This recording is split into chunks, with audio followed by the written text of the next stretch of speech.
오늘은 히스기야 얘기를 일부분만 하겠습니다.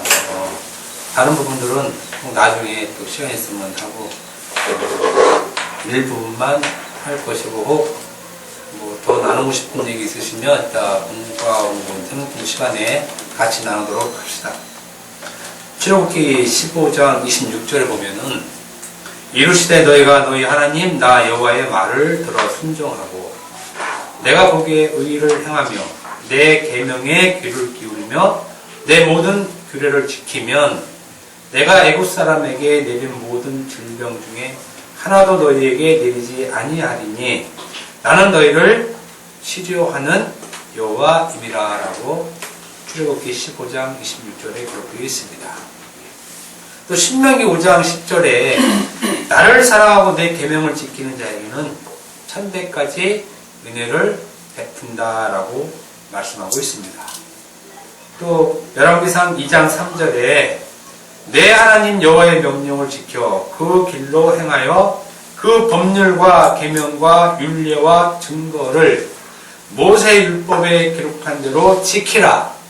그리하면 내가 무엇을 하든지 어디로 가든지 형통할지라 라는 말씀이 있습니다. 하나님 말씀에 순종하고 그의 계명을 지키는 자에게는 하나님께서 질병을 치료해 주시고 천대까지 은혜를 베푸시며 어디에서 무엇을 하든지 어디로 가든지 형통하게 해준다는 말씀이 있습니다. 이 말씀을 철석같이 이렇게 믿고 있죠. 물론 당연히 믿어야 할 말씀입니다. 하나님께서 그렇게 하셨으니 당연히 우리는 이 말씀을 믿어야 합니다. 그리고 이 말씀을 온전히 믿는 자들입니다. 그래서 온 몸과 마음을 다해 말씀을 지키고자 하는 것입니다.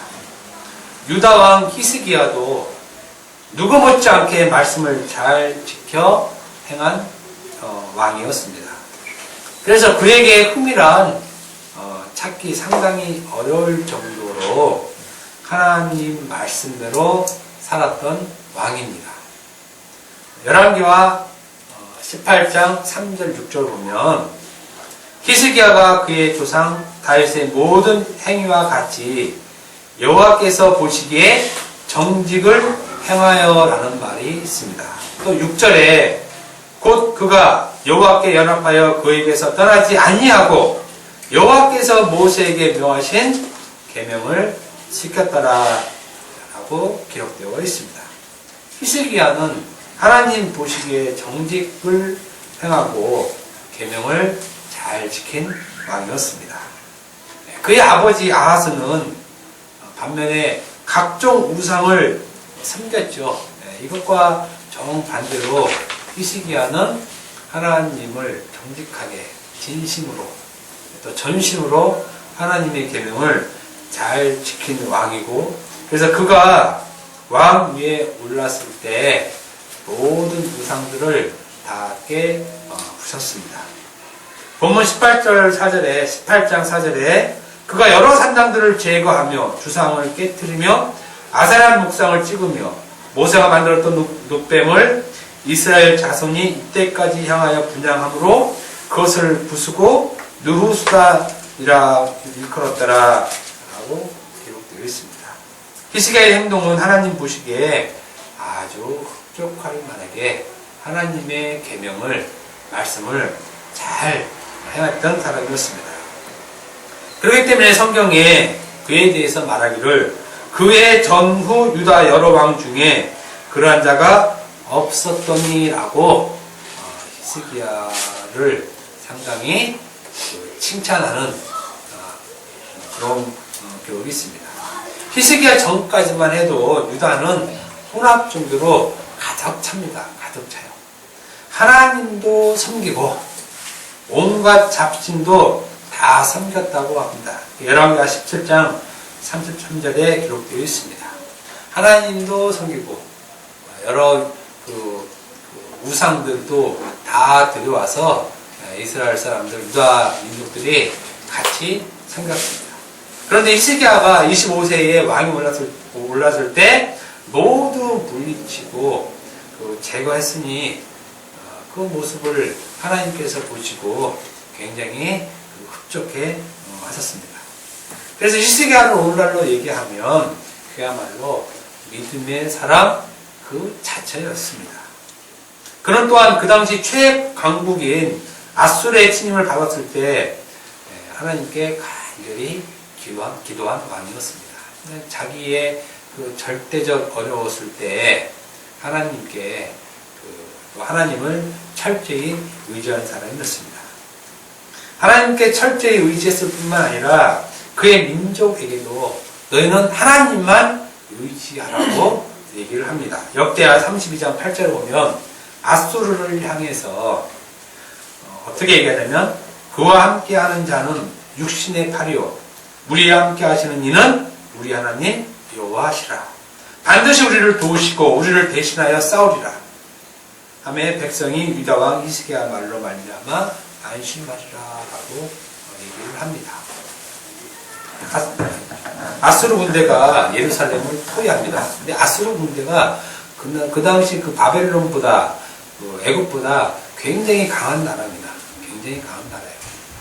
철병거까지 있었으니까. 근데 이스라엘 민족들은 그렇게 무기들이 발전하지 않았거든요. 그러니까 곡괭이도 들 수 있고 삽자로 들 수 있고 싸우는 수준이 이스라엘은 그냥 그 정도밖에 안 돼요. 그러니까 아수르랑 이건 다윗과 골리앗 정도가 아니에요. 그냥 아주 이거는 게임도 안 되는 그런 나라가 쳐들어와서 예루살렘을 포위하고 있을 때 그 아수르 사람들이 여호와 하나님을 굉장히 경멸합니다. 우리 신들을 봐라. 우리를 지켜주는 신은 이렇게 강한데 너희 신은 뭐냐. 아주 여호와를 굉장히 경멸하고 조롱했을 때 히스기야가 하나님께 기도를 하죠. 기도. 그래서 그 기도 응답을 들어서 하나님께서 그 아수르 군대 18만 5천 명이 전멸하는 사건이 일어납니다. 히스기야는 대단한 왕이었고 리더자였습니다. 히스기야의 이러한 믿음의 행위 때문에 오늘날 많은 사람들이 히스기야와 같은 은혜를 받길 바라며 어려운 일이 있을 때에 히스기야처럼 믿음으로 하나님께 울부짖으면 하나님께서 반드시 응답하신다고 들어왔고 또 그렇게 말하고 있습니다. 히스기야는 서두에서 말씀하신 것처럼 하나님의 계명을 지킨 사람이고 그래서 하나님께 함께 하셨으므로 형통한 사람이었습니다. 형통했다고 성경이 분명히 얘기합니다. 열왕기하 18장 7절에 분명히 여호와께서 그와 함께 하심에 그가 어디로 가든지 형통하였더라라고 말씀하신 것을 통해서 그가 형통했다는 것을 잘 알 수 있습니다. 역시 하나님의 말씀에 순종하고 계명을 잘 지키면 하나님께서 형통케 하시는구나를 히스기야를 보면 우리가 알 수 있겠죠. 그리고 우리도 만사가 형통케 되기 위해서는 최선을 다해 히스기야처럼 정직을 행하며 계명을 잘 지키려고 합니다. 성경에 분명히 기록되어 있기 때문에 우리는 그렇게 믿고 있는 것입니다.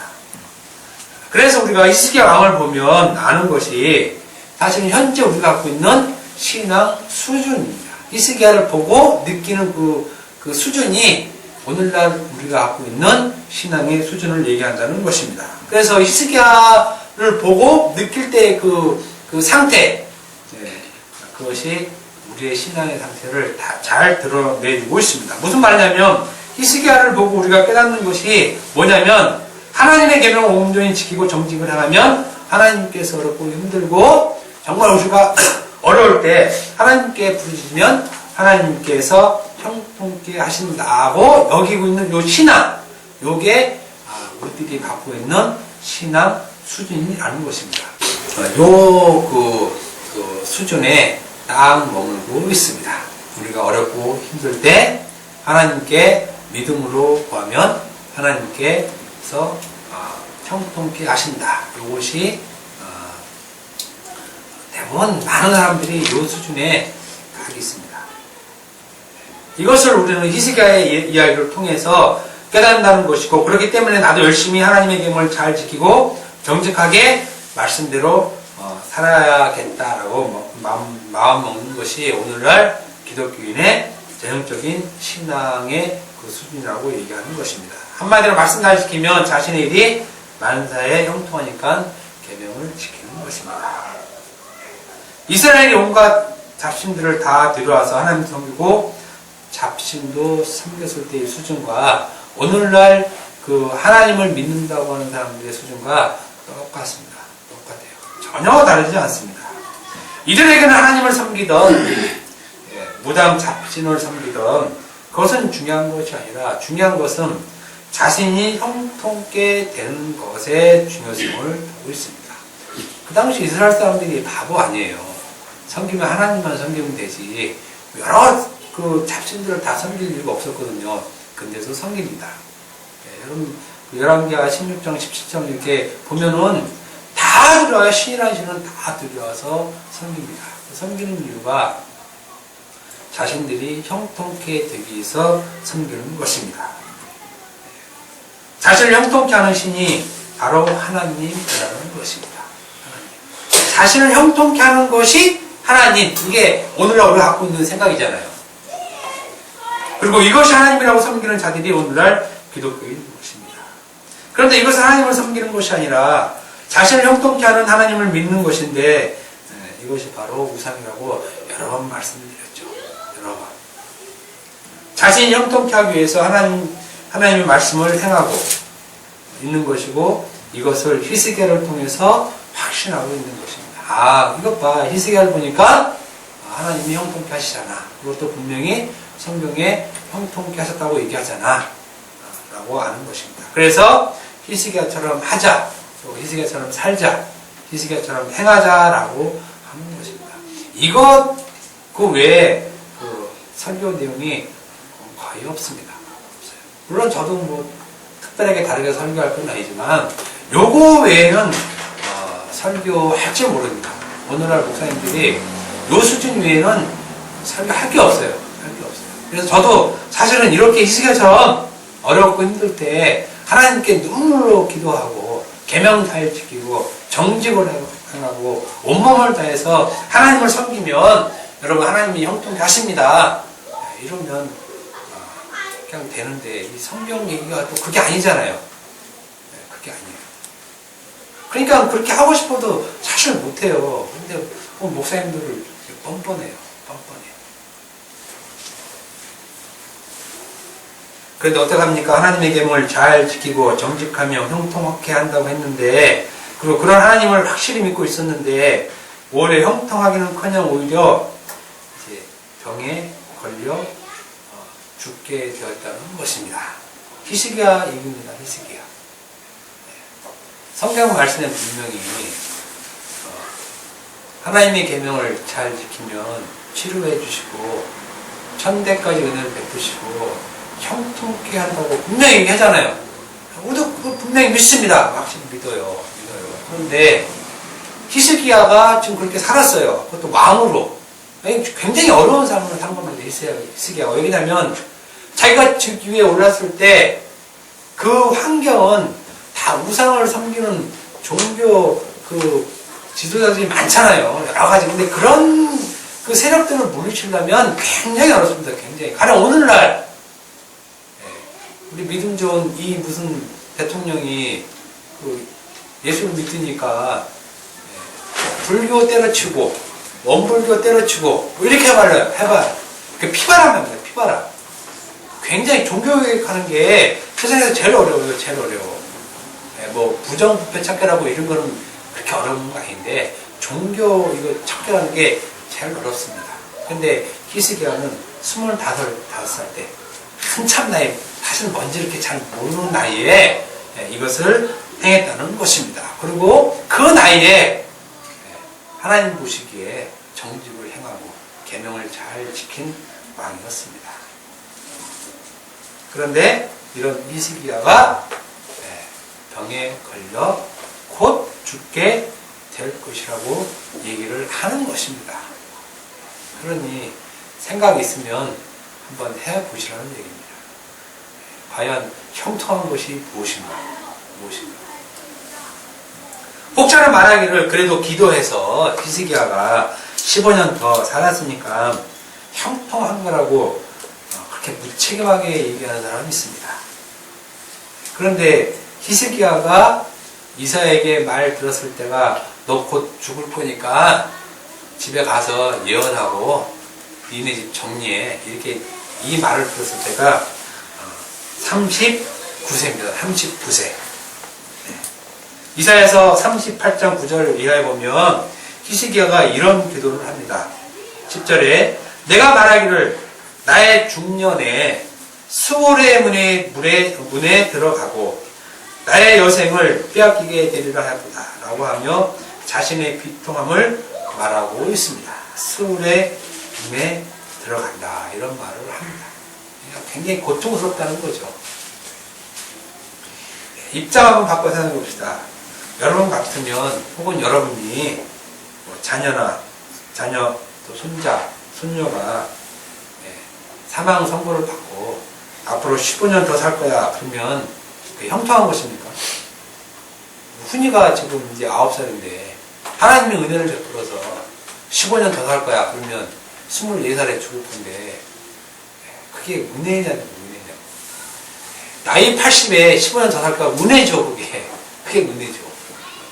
근데 한창 때 39에 이제 뭔가 제대로 좀 이제 아수르왕 다 물리치고 이제 뭔가 이제 해보려고 이제 딱 폼잡고 있는데 그때 하나님이 정확한 때 나타나셔서 야, 너 죽을 거야. 그러니까 성경에 보면, 원문에 보면 니네 집 가서 선포하라 이거예요. 선포하라. 나 이제 죽게 될 거야.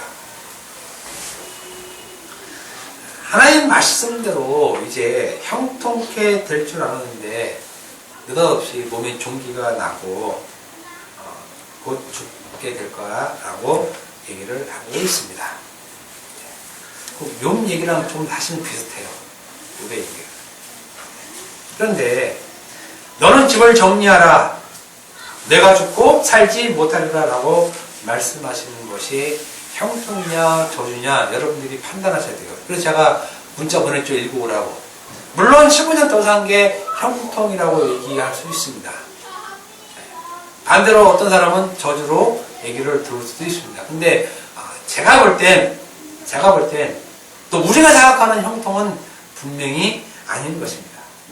말씀 잘 지키면 형통케 한다고 하셨는데 사실은 히스기야는 곧 죽고 자기의 모든 것을 정리할 때가 된 것입니다. 그래서 저는 이것을 형통이라고 보지 않고 저주로 보는 것입니다. 형통이라는 것이 무슨 말이냐면 온갖 일이 뜻과 같이 잘 되는 것입니다. 잘 되는 것. 그래서 히스기야의 형통이란 나라가 부강해지고 자손을 많이 낳고 또 그 자식이 하나님을 잘 섬기는 것입니다. 우리도 마찬가지. 우리도 형통이라는 것이 우리 하는 일에 잘 되고 건강하고 자식 잘 되고 그 자식이 예수 잘 믿고 그게 형통이잖아요. 형통. 그런데 이사야가 죽는 소리를 들었을 때 히스기야가 죽는 말을 들었을 때 그때는 자식도 없는 상태입니다. 자식도. 무자식이었는지 아니면 아들만 없었는지 모르지만 분명한 것은 아들이 없어서 자신의 대가 끊기고 왕위가 끊기게 된 때가 39살 먹었을 때, 그때 하나님께서 이사야를 시켜서 너는 죽을 거야 라고 얘기를 했다는 것입니다. 그러니까 실제로 우리가 뭐 출애굽기나 레위기나 읽었을 때처럼 그렇게 형통케 되고 병에 안 걸리고 한다는 말과 반대되는 상황이 지금 히스기야에게 벌어지는 겁니다. 히스기야에게. 자신도 죽을 처지에 놓여있고 대도 끊길 처지에 놓여있고 그야말로 저주하는 것입니다. 어떻게 보면 하나님께서 실컷 부려먹고 25세 왕을 세운 다음에 우상 다 때려부시고 그래서 다 때려부신 다음에 이제 좀 살만하니까 이렇게 딱 치시는 거예요. 하나님 다 특징입니다. 특징이에요. 하나님. 그래서 성경에 보면은 형통한 사람이 별로 없어요. 예. 우리가 너무 성경을 좀 어떻게 보는지 모르겠는데 제가 볼 때는 형통한 사람들이 별로 없어요. 별로 없어요. 그래서 우리는 사실은 이런 하나님 믿기 힘듭니다. 그러니까 억지로 이런 걸 잘 안 보려고 그래요. 잘 안 보려고 그러고 잘 안 들으려고 그러고 또 히스기야가 열심히 부르짖었더니 15년 생명을 보냈더라. 요것만 보지 좀만 더 보면 이거 하나님 믿을 수 없는데 이런 생각이 드는데 그런 말 듣지 않습니다.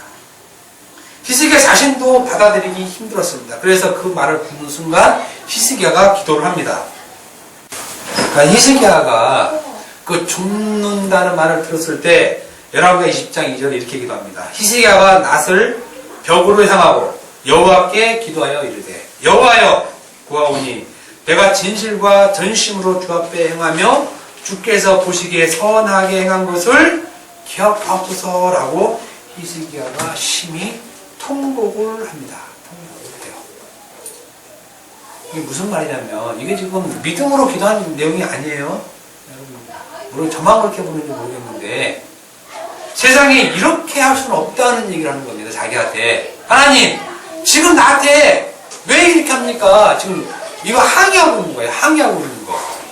지금 믿음이 좋아서 믿음으로 하나님 내가 정직히 살았으니까 나를 기억해 주세요 하나님 하고 이렇게 하는 것이 아니라 하나님께 항의하는 것입니다. 어떻게 내가 하나님 앞에 어떻게 살았는데 하나님께 정말 전심과 진실로 하나님께 말씀을 잘 따르고 살았는데 하나님 이게 무슨 일입니까? 라고 항명하는 기도입니다. 심히 통곡을 하죠. 히스기야는 결코 형통하지 않았다는 것입니다. 그러면 하나님 말씀을 잘 지키면 천대까지 은혜를 베풀고 네가 어디에 있든지 무슨 일이 있든지 형통하리라 이 말씀은 날아가 버린 거죠. 히스기야한테 날아가 버린 겁니다. 그러니까 이 말씀 붙잡고 있으면 지금 잘못됐다는 걸 성경에서 얘기하고 있는 것입니다. 그러니까 성경에서 천대까지 은혜를 베푸는 것과 어디서 무엇하든 형통하다는 것은 우리가 생각하는 것이 아니라는 거예요. 성경에서는 아니라는 것입니다. 그래서 말씀대로 살면 하나님께서 형통케 하신다고 했으니 나도 그렇게 살아야지 하고 있다면 그 생각 잡으라는 겁니다. 왜? 히스기야 보니까 아니죠. 그럼 생각해 봐야 돼요. 히스기야는 왜 아니지? 이렇게. 만약에 형통하게 된다는 것이 죽는 걸로 알고 있다면 그것은 제대로 아는 것입니다. 형통한다는 게 히스기야처럼 죽이는 것이었구나. 그러면 다행이죠. 성경은 결코 우리들이 가지고 있는 수준에서 얘기하고 있지 않습니다. 하나님이 형통케 하신다 그러니까 잘 되고 잘 입고 잘 먹고 잘 사는 것 이거를 형통이라고 얘기 안 한다는 겁니다. 천대까지 은혜를 베푸는 것 이거 얘기하지 않는다는 것입니다. 히스기야의 기도를 하나님께서 받으셨고 히스기야 생명을 15년 연장시켜준다고 하셨습니다. 그때가 39세였으니까 54세까지 히스기야가 살았습니다. 최소한 형통하려면 다윗을 예를 들었으니까 내가 내종 다윗처럼 이렇게 나한테 충실했으니까 하면 다윗이 70에 죽었잖아요. 70에. 그 정도는 살아야 최소한 형통인데 히스기야는 54살까지 살다가 죽었습니다. 그리고 그의 아들 므낫세가 12살 때 왕 위에 올랐습니다. 그러니까는 42살, 3살 때 난 거죠. 42살, 3살 때. 그런데 이 므낫세가 다시 왕이 올라서 무슨 일을 합니까? 무슨 짓을? 다시 우상 섬기죠. 다시 자기 아버지가 치웠던 우상들을 다시 싹 끌어옵니다, 또. 무슨 형통이냐고, 이게. 그리고 히스기야에게 말씀하기를 왕궁의 모든 것과 왕의 조상들이 오늘날까지 쌓아부었던 것이 바벨론으로 옮긴다 그럽니다. 바벨론에 빼앗긴다 그러고 하나도 남지 않을 것이고 또 왕의 몸에서 난 아들 중에서 사로잡혀 바벨론 왕궁의 환관이 되리라고 얘기합니다. 환관이 뭡니까? 내시죠, 내시. 그리고 히스기야 죽었어요. 형통하게 한다고 해놓고 히스기야가 자기 때는 물론 이 일이 안 일어났지만 바벨론 포로로 잡혀가고 자기 아들 중에 몇 명은 그 내시가 되는 꼴을 히스기야가 죽어서 그런 일들이 일어나는 것입니다. 우리는 히스기야를 볼 때 15년 생을 연장시킨 것은 그의 기도 때문에 생각하고 히스기야를 본받으려고 하는데 그것은 한참 잘못된 생각이고 히스기야처럼 형통케 되라고 생각했다면 그것도 잘못된 생각이라는 것입니다. 여러분 자손이 우상 섬기고 여러분 자손 아들 중에 아들 몇 명인지 몰라요. 그 중에 한 명은 고자가 되고 이게 형통입니까 여러분들에게? 그거 아니잖아요. 그걸 형통으로 생각하면 그건 다 감사한 일이죠. 감사한 일이죠. 그런데 우리 중에 그걸 형통이라고 얘기할 사람이 어딨냐는 얘기예요. 어딨냐는 얘기. 그렇게 얘기하는 사람은 스스로 속이는 정도밖에 안 되죠. 히스기야는 결코 여러분들이 생각하는 그 형통을 받은 사람이 아닙니다. 15년 더 살았으니 형통한 것이라고 여기지만 절대 그것이 얘기가 아닌 것입니다. 히스기야가 15년 더 산 것, 즉 하나님께서 15년을 더 살게 하신 것은 히스기야에게 저주입니다. 저주. 축복이 아니라 저주. 여러분 생각을 잘 하셔야 됩니다. 생각 잘못 까딱하는 순간 축복이 저주를 바뀌고 저주가 축복을 바뀌는 것이에요.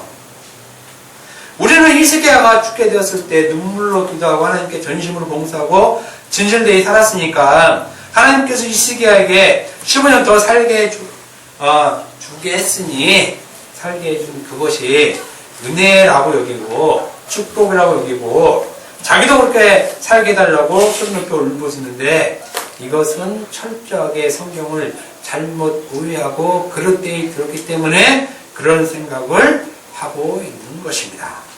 이건 제가 볼 때 사실이에요. 제가 인터넷 그 다음이나 네이버 들어가서 히스기야 요 장면 보면 다 그런 얘기 나옵니다. 히스기야가 어렵게 힘들었을 때 눈물로 기도해서 히스기야가 형통케 되고 15년 더 살았다라고 얘기 나오지 그게 끝입니다.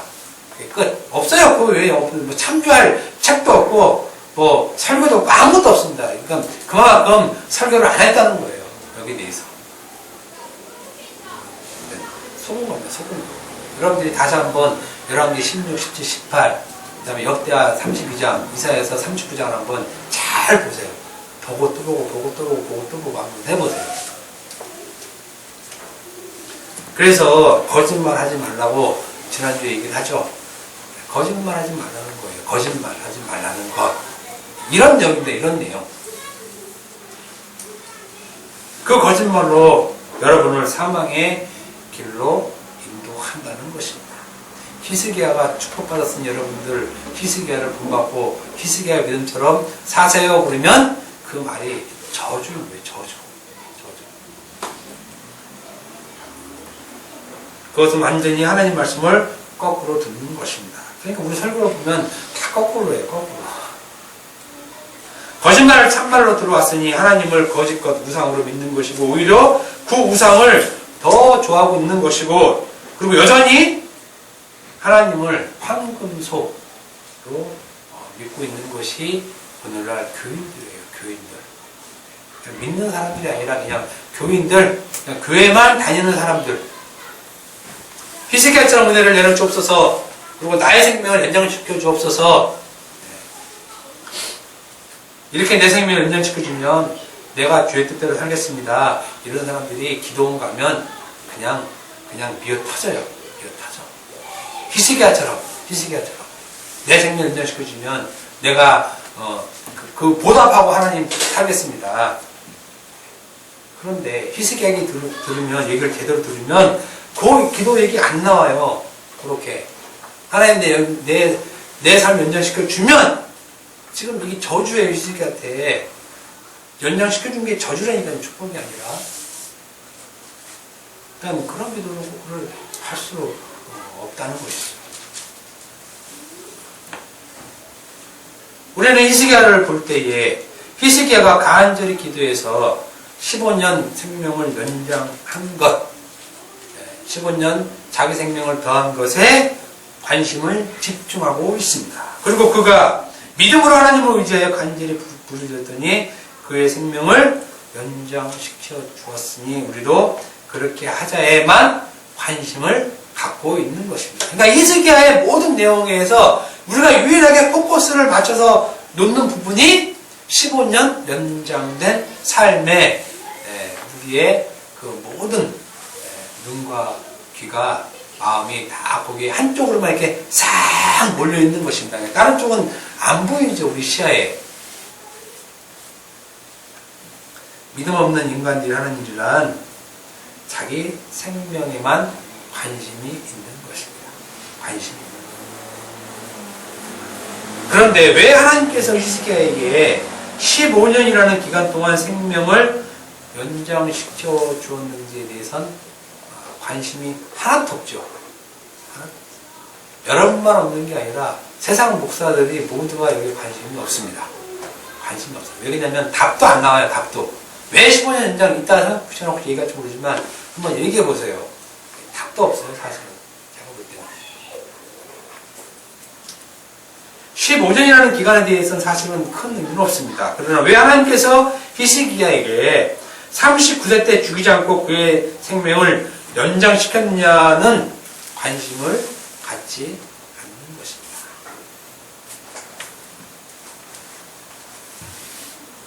자기의 생명에만 관심을 두는 자 있습니다.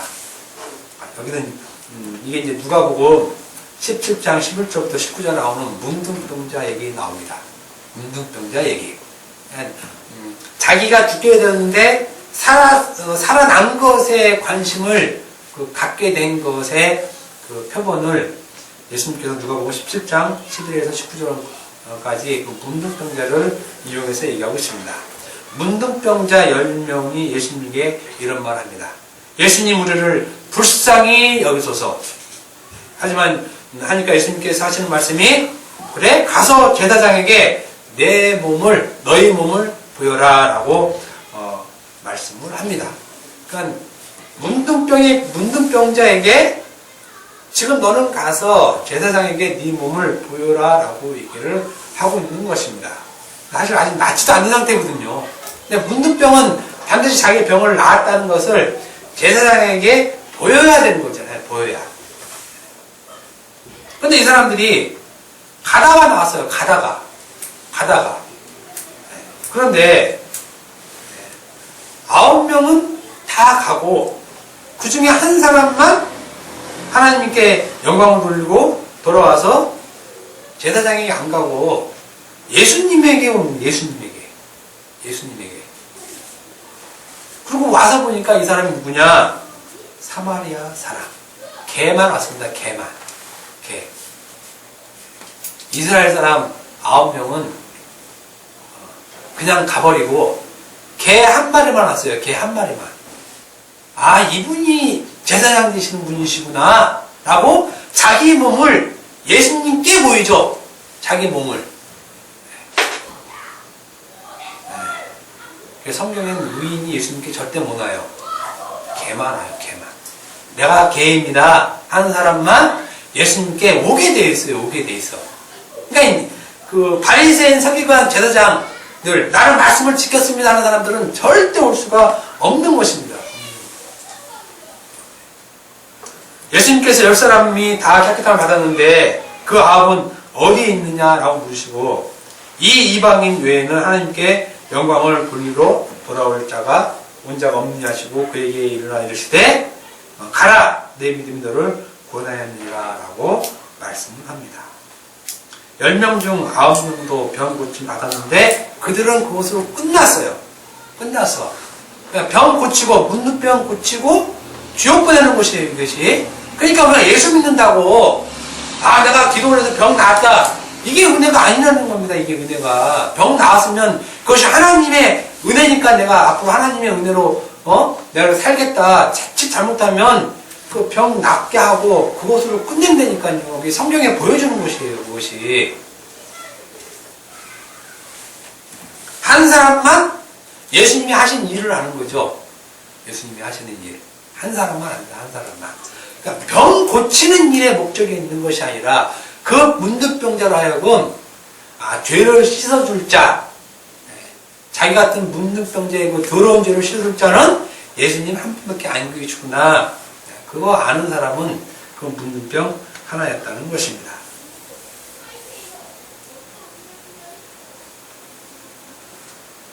이 9명 그 문둥병을 고침받은 그 사람은 여전히 문둥병자로 사는 것입니다. 부정한 자로 사는 거예요. 부정한 자. 자기는 깨끗함을 받았다고 하나님께 고침을 받았다고 하지만 하나님 보시기에는 문둥병자죠. 왜냐하면 부정한 자니까 부정한 자. 예수님을 못 본 자면 다 부정한 자잖아요. 아무리 율법을 온전히 지킨다 할지라도 하나님 앞에서는 부정한 자와 똑같다는 것입니다. 오늘날 기독교인이 꼭 이렇다는 것입니다. 자기 목숨에 관심이 있지 하나님의 일하심의 그 이유에 대해서는 관심이 없는 문둥병자, 부정한 자로 있는 것입니다. 그러니까 15년 연장된 그 삶에 관심 있는 것이 왜 하나님께서 15년 연장시켜 주었느냐는 관심이 없는 것이에요. 마찬가지로 히스기야 얘기도 병 고침 받고 15년 더 산 것만 관심을 가지고 있으니 문둥병자라는 것입니다. 그러나 우리의 관심은 왜 하나님께서 히스기야에게 15년이라는 생명을 연장시켜 주는가에 있어야 한다는 것입니다. 그리고 사실 이것이 실제로는 병 고침을 받는 것보다 더 중요한 사실입니다. 더 중요한 사실.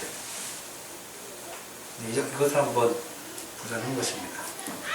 조금만 더 하겠습니다. 히스기야 왕이 25세 때 왕이 올라 14년 통치할 때, 즉 39세에 병에 걸려 죽게 될 거라는 소리를 이사야 선지자를 통해서 들었습니다. 말씀대로 형통해 하는데 한창 나이인 39세에 애도 없는 상태에서 하나님께서 그의 생을 마감시키려 하고 있습니다. 그런데 히스기야의 간절한 부르짖음으로 39세에 마감해야 할 그의 삶을 15년 더 연장됩니다. 중요한 것은 왜 하나님께서 마음을 즉시 돌려 15년 더 연장시켜줬냐 하는 것입니다. 하나님께서 이렇게 변덕스럽습니까? 그냥 방금 너 죽게 될 거야 하고 그러니까 히스기야가 하나님 기도하니까 그래 그럼 바로 그냥 이사야가 성문에 나가기 전에 그냥 후다닥 그래 그럼 너 15년 더 살게 해줄게. 하나님은 반덕스러운 하나님은 아닙니다. 이사야서 38장 17절을 보면 히스기야가 병을 고침받고 하는 기도가 나옵니다. 쭉 나와요. 거기에 어떤 부분이냐면 17절에 내게 큰 고통을 더하신 것은 자기가 죽게 된 것 그것을 하신 이유는 내게 평안을 주려 하심이라. 주께서 내 영혼을 사랑하사 멸망의 구덩이에서 건지셨고 내 모든 죄를 주의 등 뒤에 던지셨나이다 라고 고백을 합니다. 그러니까 자기가 죽게 하신 이유가 하나님께서 평안을 주려고 했다라고 고백합니다. 평안을 주려고. 바로 이 구절이 오늘 히스기야를 보는 구절입니다. 핵심 구절입니다. 여기서 보면 히스기야는 자기의 죽음의 고통을 주신 이유를 하나님께서 자기에게 평안을 주시기 위해 그렇다라고 말을 하고 있습니다. 그런데 여기서 중요한 것은 이 평안이 무엇이고 이 평안의 때가 언제냐라는 것입니다. 언제냐. 하나님께서 자기에게 준 평안, 그리고 히스기야가 얘기한 그 평안의 때가 언제냐 하는 것입니다. 히스기야는 자기가 병에 걸려 곧 죽게 되었고 하나님께서 그렇게 하신 이유가 바로 자기의 평안을 주기 위해서라고 말하고 있습니다. 이 평안이 무엇이고 또 이 평안의 때가 언제냐 하는 것입니다. 이 평안은 바로 15년 삶이 연장된 것이 아니라 그때가 히스기야가 얘기한 평안이 아니라 25세 때 왕이 된 때부터 39세 때까지 7년 그 기간, 즉 14년의 그 기간이 평안이고 평안의 때라는 것입니다. 때라는 거. 여기서 좀 헷갈리니까 잘 들으셔야 됩니다. 즉 이때가 평안이었구나를 알게 하시기 위해서 다른 때 15년을 더 주었다는 것입니다. 더 주었다는 것. 15년 전, 그러니까 지금 14년과 15년 후를 나눠서 하나님께서 히스기야를 통해서 보게 하는 것이에요. 보게 하는 것. 그래서 15년을 연장시켜주는 겁니다. 즉시. 그 저점이 바로 39세 때 병에 걸린 때라는 것입니다. 다시 말씀드리면 히스기야가 통치하던 14년의 그때가 바로 히스기야가 형통하던 시기, 평안의 때였던 것을 15년 연장시켜 줘서 깨닫게 하는 거예요. 좀 아시겠죠? 그러므로 평안의 때란 하나님께서 그와 함께 하셨던 그 때를 말하는 것이에요. 그 때를. 이 말씀이 열왕기하 18장 7절에 있습니다. 하나님과 함께 하셨던 그때 여호와께서 그와 함께 하심으로 그가 어디로 가든지 형통하였더라. 바로 이때가 히스기야의 평안의 때고 형통하던 때입니다. 히스기야가. 그리고 이 평안의 때를 기억하라고 병을 고쳐주시고 15년의 삶을 더 연장시켜주는 것입니다. 히스기야는 자기를 기억해달라고 기도하죠. 주여 나를 기억하여 주옵소서라고 기도를 합니다. 그렇지만 실제로 하나님께서 하시는 말씀은 네가 나를 기억하라. 네가 나를 기억하라. 그래서 15년의 삶을 연장시켜줘서 그 15년 살 동안에 내가 너와 함께한 때, 그때가 평안의 때고 형통의 때라는 것을 기억하고 살으라고 하나님께서 15년을 연장시켜 주시는 것입니다. 하나님을 기억하여 평안의 때가 바로 하나님과 함께할 그때였음을 기억하라는 의미에서 그의 병과 삶을 역설적으로 연장시켜 주는 것입니다. 히스기야가 하나님의 은혜로 그가 형통하게 되었으면 39세 때부터 25세 왕 위에 올라서부터 사실 70년, 80년 강건한 80을 했으니까 그때까지 쭉 그렇게 말씀대로 살면 되잖아요. 지금까지 살았으니까 히스기야가 하나님 말씀대로 살고 계명도 지키고 또 하나님과 함께 하고 얼마나 형통한 삶을 살았습니까? 그러면 그대로 쭉 죽을 때까지 가야 형통이잖아요. 그 중간에 하나님이 잘릴 이유가 없잖아요. 잘릴 이유가. 근데 하나님이 그 중간을 딱 자르고 들어오신다는 것이에요. 지금 14년 마친 그때 중간에 쭉 치고 들어오시는 것이에요. 그래서 요때가 형통한 때, 그 이후 15년은 그 형통을 기억하라는 때라고 이렇게 구분되어 나오는 겁니다. 왜 그러냐면 히스기야는 자기가 25살 때 왕이 올라서 39세 때까지 그 나라를 다스리는 그 기간을 평안의 때로 못 보고 있다는 것이에요. 못 보고.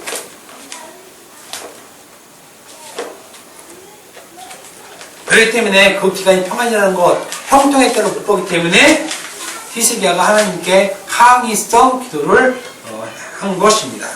내가 진실과 전심으로 주 앞에 행하여 주께서 보시기에 선한 것을 기억하옵소서 라고 히스기야가 기도를 했다는 것입니다.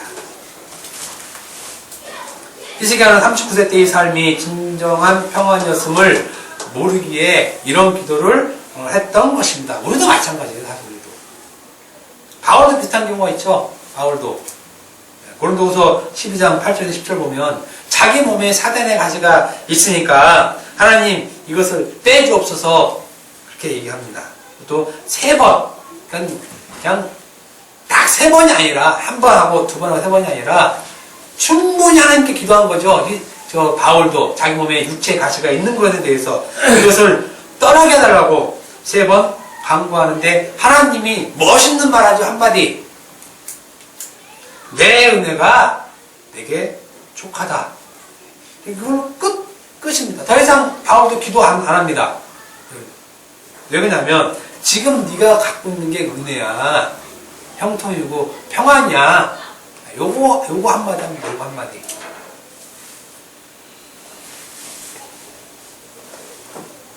그러나 히스기야는 울부짖음으로 항의를 합니다. 자기는 그것이 그때가 평안이 아니라는 것입니다. 39세 때까지 일이 평안이 아니라 이제 앞으로의 일이 평안이라는 것입니다. 앞으로의 일이.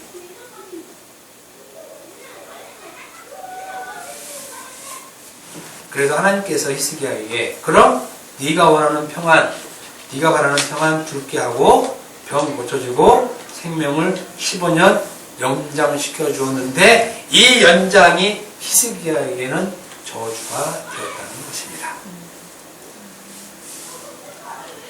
그리고 저주를 얘기했죠.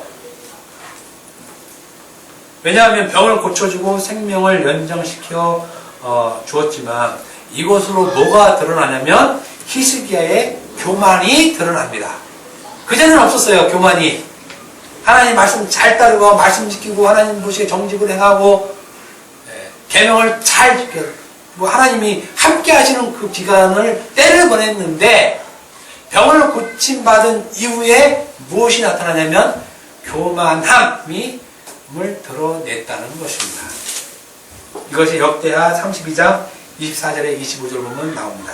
그때 히스기야가 병들어 죽게 되었으므로 여호와께 기도하며 여호와께서 그에게 대답하시고 또 이적을 보이셨으나 히스기야가 마음이 교만하여 그 받은 은혜를 보답하지 아니함으로 진노가 그와 유다와 예루살렘에 내리게 되었더니 하고 진노를 받습니다. 물론 회개해서 자기는 그 진노를 면했지만 그 자손들이 받죠. 이게 고침받고 난 일입니다. 고침받고 난 일. 이 히스기야의 교만에 대해서는 이사야 39장에 잘 나와 있습니다. 시간이 없어서 다 얘기 못합니다. 이 교만은 히스기야가 14년 통치하던 때에 즉 39세 이전에는 없던 것입니다. 오직 그때는 하나님과 함께 동행했던 그래서 하나님이 함께 하셨던 평안의 때, 형통의 때, 은혜의 때였던 것입니다. 그러나 그 15년은 그에게 결코 그러한 때가 아니었다는 것입니다.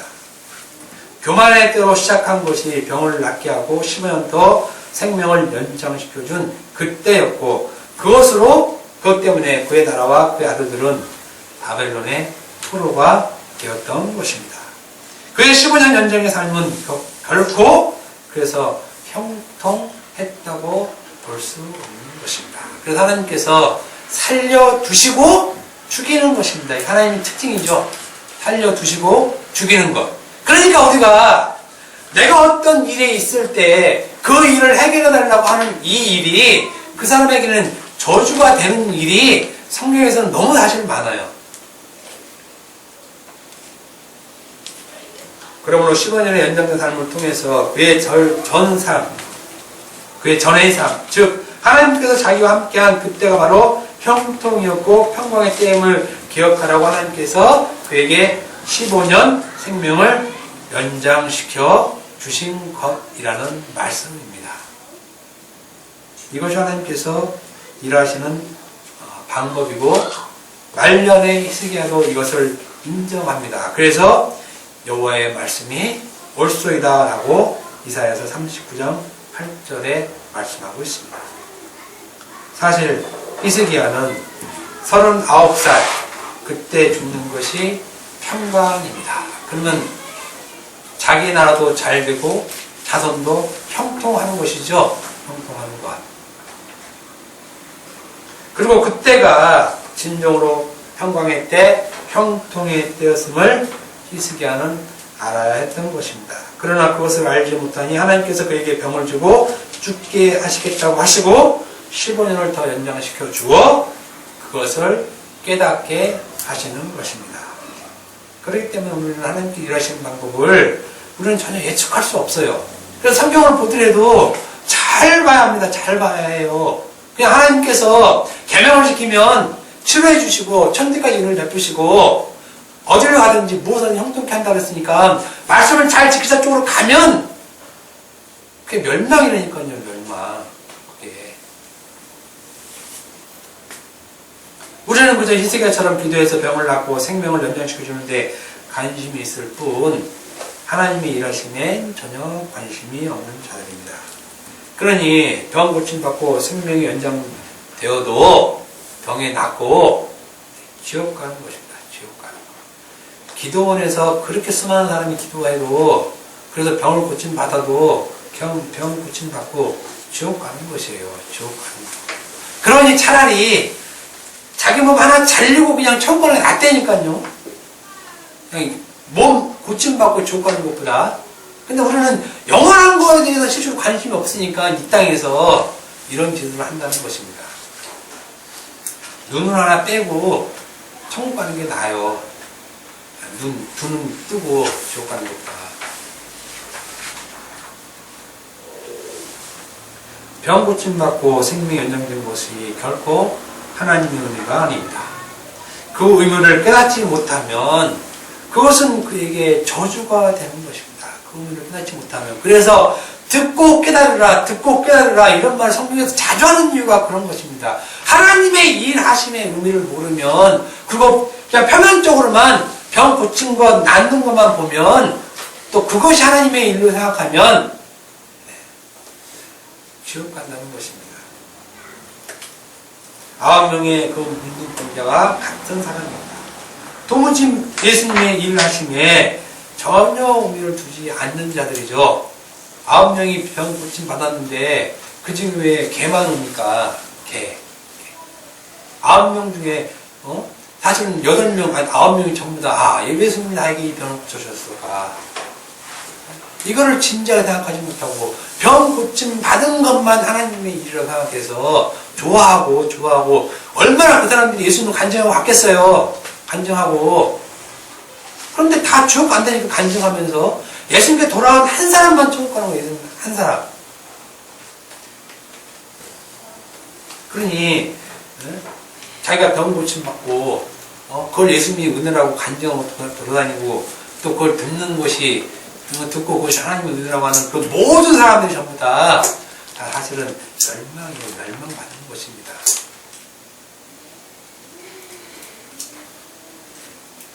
하나님의 일하심, 예수님의 일하심에 관심을 두고 안 두고 그 의미를 깨닫고 안 깨닫고는 천국과 지옥 얘기하는 거예요. 천국과 지옥 얘기. 그래서 우리가 깨닫는 게 무엇이 중요하냐 하지만 깨닫는 것이 바로 천국이라니까요. 못 깨닫는 것이 지옥이고 병 낫는 것이 천국이고 병 안 낫는 것이 지옥이 아니라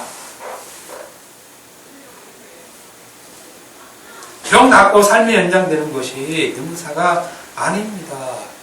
병 낫고 고침받고 그래도 또 곧 죽어요. 우스갯소리로 병 낫고 좋아하다가 교통사고 나서 바로 죽을 수도 있다니까요.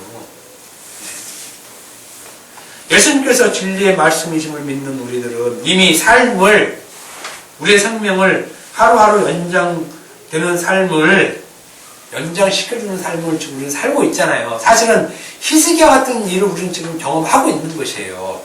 히스기야가 15년 사는 것을 우리가 지금 산다고 보면 돼요. 우리는 하나님께서 우리의 삶이 죽지 않고 연장되고 연장시켜주는 그 의미를 진리를 가졌다고 하는 우리들은 분명히 알아야 되는 것입니다. 히스기야를 통해서 왜 하나님께서 나의 삶을 하루하루 연장시켜 주는가? 이걸 알아야 된다는 것입니다. 그 의미를.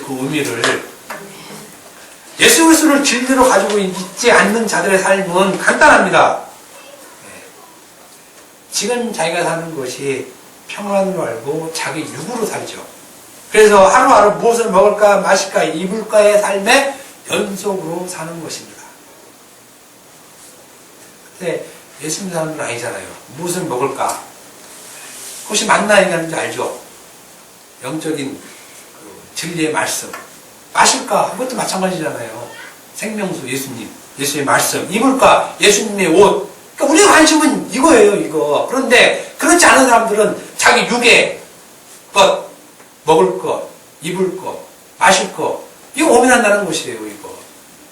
그러니까 고민하는 내용이 달라요, 사실 실제로는. 같은 내용이 있지만은. 그리고 그것의 해결이 하나님의 은혜인 줄 알고 평강인 줄 알고 또 그렇게 사는 것이 하나님께 영광 돌리며 사는 것이라고 착각하고 사는 거죠. 착각하고. 그러나 그 삶은 이미 저주받은 자의 삶을 살고 있는 것입니다. 자신은 은혜를 여길지 모르나 하나님은 전혀 그렇게 그런 것이 아닙니다. 하나님은 은혜를 준 적이 없어요. 은혜를 준 적이. 9명 문둥병자가 문둥에서 고침 받았지만 그것은 하나님은 은혜를 준 게 아니라니까요. 저주를 준 것이지. 한 명만 은혜를 준 것이 한 명만 은혜를 준 것. 근데 자기들은 9명은 은혜를 받은 걸로 여기고 살죠. 그리고 죽을 때 천국 간다고 생각했지만 그 오해라는 거예요. 오해.